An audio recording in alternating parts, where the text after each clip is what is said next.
Luis Enrique à la mi-temps de ce PSG Real où le PSG mène 3-0 contre le Real Madrid. Je vous avais dit que ça allait être une formalité. Voilà ce qu'a dit Luis Enrique au micro de DAZN à la mi-temps. Le Paris Saint-Germain mène 3-0. Luis Enrique avait prévenu tout le monde 2 jours avant.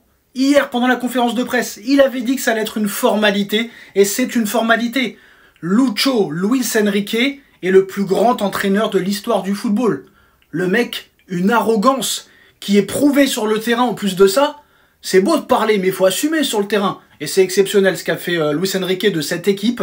Je n'ai jamais vu ça de ma vie. J'ai vu des Barça de Guardiola, j'ai vu des équipes de foot, des Real Madrid de Carlo Ancelotti à l'époque, ou de Zidane, des équipes qui jouaient magnifiquement bien au ballon, mais une équipe qui court autant, qui presse autant, qui joue aussi bien en une touche de balle. Dembélé, il l'a métamorphosé, Hakimi, il l'a métamorphosé. Mbappé, on ne sait même pas s'il joue ou pas. On l'a pas vu du match, à part qu'il était par terre, mais voilà. Luis Enrique à la mi-temps qui te dit, je vous avais dit que ça allait être une formalité. 3-0 à la mi-temps pour le Paris Saint-Germain contre le Real Madrid. La tête de Mbappé à chaque fois, c'est exceptionnel de voir ça. On se régale en tant que Parisien. En tant que Parisien, on est super fiers de notre équipe.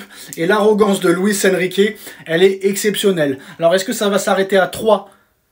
Ou est-ce que Paris va s'arrêter là? Ou est-ce que Paris va continuer à attaquer et essayer d'en mettre un 4e, un 5e, un 6e, un 7e? C'est possible avec cette équipe. Tout est possible. Ça court de partout. Désiré Doué, Kvaratskhelia, Ousmane Dembélé, Vitinha, Neves, doublé de Ruiz. C'est exceptionnel, c'est remarquable. On se régale, c'est la folie.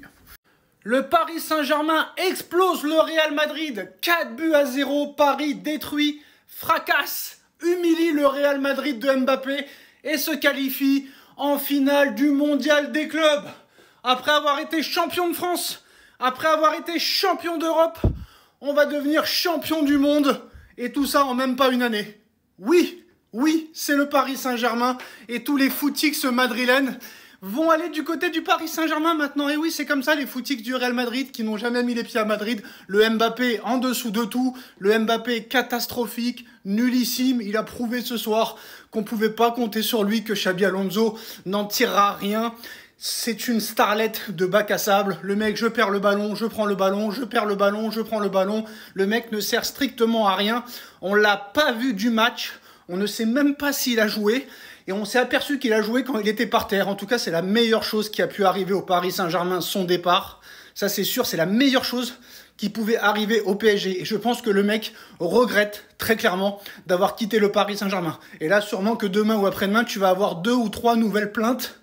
Il va porter plainte encore une fois contre le PSG. Pourquoi? Cette fois, je ne sais pas. Mais en tout cas, récital du Paris Saint-Germain exceptionnel. Du gardien au défenseur, au milieu de terrain, à Ousmane Dembélé. Là, il n'y a plus de débat. Ousmane Dembélé sera le prochain Ballon d'Or 2025. Paris humilie le Real Madrid 4-0 et est en route vers une saison historique et peut-être champion du monde dans quelques jours.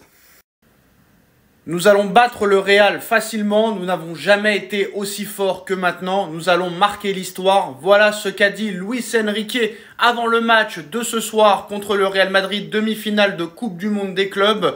Luis Enrique veut très clairement marquer l'histoire et a expliqué que Kylian Mbappé c'était du passé, qu'il ne voulait plus répondre aux questions sur Mbappé, qu'il appartenait au passé, que ça ne le regarde plus. Ce qui va se passer sur le terrain, là très clairement ça le regarde, et il explique que Paris va marquer l'histoire cette saison, que Paris n'a jamais été aussi fort et que nous allons battre le Real Madrid facilement ce soir. Nous n'avons jamais été aussi forts que maintenant, nous allons marquer l'histoire. Voilà, c'est l'arrogance de Luis Enrique, c'est vraiment un entraîneur qui a confiance en lui, qui a confiance en ses joueurs. Même quand Paris était au plus bas au mois d'octobre, au mois de novembre, il avait annoncé à tout le monde que Paris allait tout gagner. Et pour le moment, c'est bien le cas. Et voilà, il explique un petit peu en conférence de presse que Paris vraiment est au top de sa forme et que c'est très loin d'être le cas au Real Madrid, vu qu'ils sont en début de projet, en début de construction. Et comme je l'ai dit, je pense que Enrique, les joueurs, le Paris Saint-Germain, les dirigeants veulent faire très mal à Mbappé, comme ils ont voulu faire très mal à Léo Messi. On verra ce soir.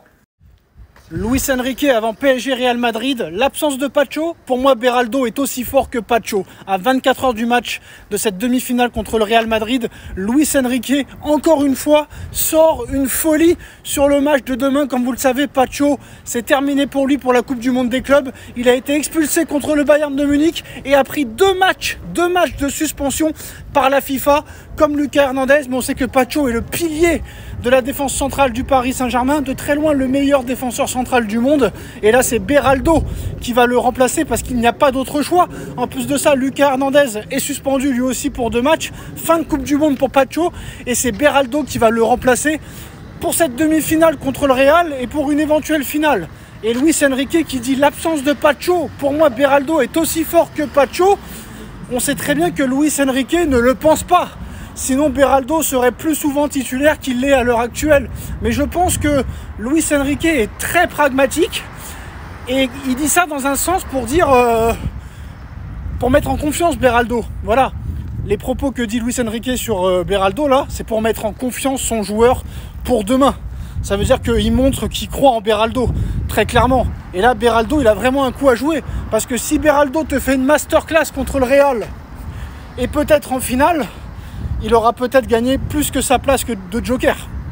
Donc c'est à Beraldo de jouer. Luis Enrique croit en lui. Mais Enrique, ses conférences de presse, j'adore. C'est la folie. Lamine Yamal croit très fort au Ballon d'Or. Aucun joueur n'a fait ce que j'ai fait à 17 ans. J'ai remporté l'Euro 2024, la Liga espagnole, la Copa del Rey, la Coupe d'Espagne, la Super Coupe d'Espagne. J'ai éteint 6 fois le Real cette saison qui gagnait tout. J'ai marqué 21 buts et délivré 22 passes décisives à 17 ans. Lamine Yamal qui croit au Ballon d'Or. Comme vous le savez, le 22 septembre prochain sera décerné le Ballon d'Or 2025. Et c'est vrai que quand tu écoutes un petit peu ce qu'il dit, c'est vrai que c'est exceptionnel. Après, l'Euro 2024, ça compte pas pour 2025. Vu que la saison pour le Ballon d'Or 2025 commence au mois d'août 2024, au mois de septembre, août 2025. Et là, très clairement, ta saison s'est terminée au mois de mai et elle a commencé au mois d'août. L'Euro 2024, Rodri en a profité, pas toi. Alors c'est vrai que ce que fait Yamal à 17 ans, c'est exceptionnel, c'est magnifique, c'est légendaire, c'est incroyable. Mais le problème, c'est que il n'est pas meilleur buteur de son club, il n'est pas le meilleur joueur, il n'a pas été élu meilleur joueur de son club, il n'a pas gagné la Ligue des Champions. Il n'a pas été meilleur buteur de son club en Ligue des Champions, ni le meilleur passeur décisif en Ligue des Champions. Il a perdu en Ligue des Nations, il ne fait pas la Coupe du Monde des clubs.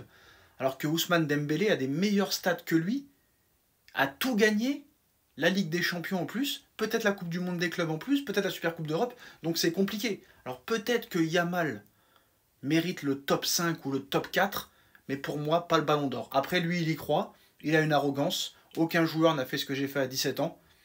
Pelé l'a fait. Pelé a été champion du monde à 17 ans, mais c'était notre époque. Mais bon, est-ce que vous y croyez, Yamal au Ballon d'Or 2025? Et si vous y croyez, donnez-moi vos arguments en commentaire, ça m'intéresse.